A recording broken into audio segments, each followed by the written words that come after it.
The Australian dollar's taken another hit overnight, falling below 95 US cents a short time ago. It seems the days of soaring well above parity with the greenback are, for now, over. And joining me now is the Chief Economist with AMP Capital Investors, Shane Oliver. What's driving this slide of the Australian dollar? Well, basically, it's the concern about the global growth outlook. So if you look particularly in the last couple of weeks where we've really fallen quite sharply, the dollar's come off as the worry that the problems in Europe and the US will affect the Asian region. And so consequently, we're seeing copper prices off. Most commodity prices have come off quite sharply. Asian share markets have fallen, and the Australian dollar's been dragged down in the process. In fact, it's a fairly common phenomenon. Whenever there's serious concerns about global growth, as there has been recently, as there was in the middle of last year when the Aussie dollar fell about 13%, and of course back in 2008 when it fell almost 40%, the Aussie dollar tends to go down.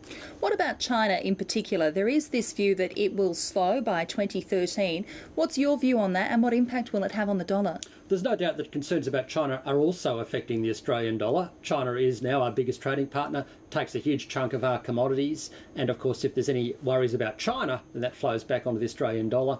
The concern about China at the moment is twofold. One is they've been raising interest rates in response to inflationary concerns, and that of course has also come at a time when the global situation is deteriorating, leading to worries about Chinese export demand. So consequently there are worries about whether China will have a hard or soft landing. My view is that China will have a soft landing.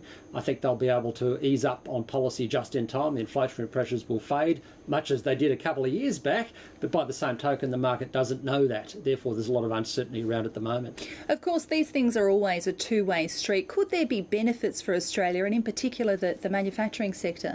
Well, there's no doubt that big chunks of Australia are now celebrating, or at least breathing a sigh of relief with the Aussie dollar back below 95 cents.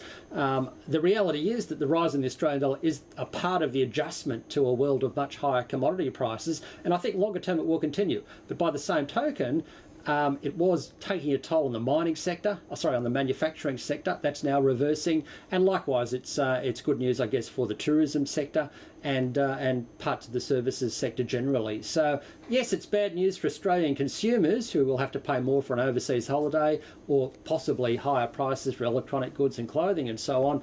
But of course it is good news for Australian manufacturers and companies that compete internationally. So just very briefly then, looking into your crystal ball, how low can the Australian dollar go? Well, I wouldn't rule out a fall to 90 cents, given these uncertainties about the global growth outlook and therefore the flow on to commodity prices. But I reckon, just like we saw coming out of 2008, the rebound globally will be driven by renewed strength in the emerging world. That in turn will be commodity intensive, and we'll see the Australian dollar resume its upswing, eventually getting back above the $1.10 mark, possibly pushing even higher to $1.20, $1.30. So I see this as a short-term pullback.